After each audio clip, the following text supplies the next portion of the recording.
Simula nang nagsalita si Dwight Howard dahil sa height limit ng PBA, ay tila pa nagbago ang isip ni PBA Commissioner Willie Marcial.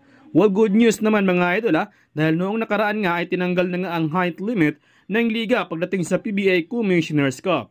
Ngayon mga idol, sino-sino nga ba ang potential big man na posibleng maging import ng PBA na nagmula sa NBA?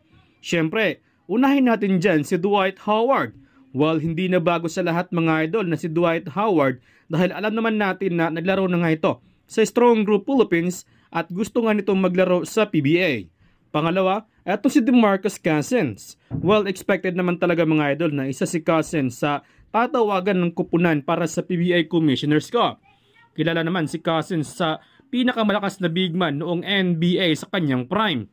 Of course, hindi mawawala dyan si Tacko Fall. Hindi masyadong nagtagal sa NBA si Fall dahil hirap nga itong makasabay sa pabilisan sa NBA. Well, marami pa mga potential big man na mula sa NBA ang posibleng maglalaro dito sa PBA.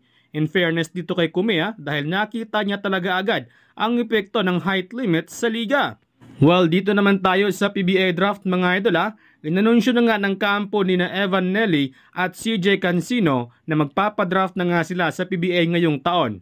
Well, si Cancino mga idol ay may tangkad na 6'1" na nagmula sa Iloilo at naglaro sa University of the Philippines. Sa katunayan ay nag-average nga ito ng almost 16 points, 6.1 rebounds at 2-point assist per game. Habang si Nelly naman ay may 5'11", floor general at nagmula sa De La Salle University.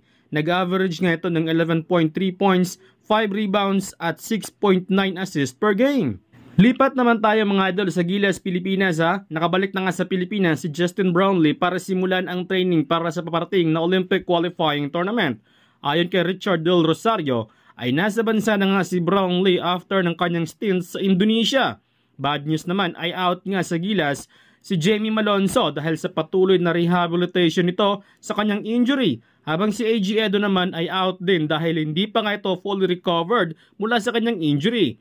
Kaya dahil dito, pasok na nga sa rotation ni Coach Tim Con sina Mason Amos at Japet Aguilar.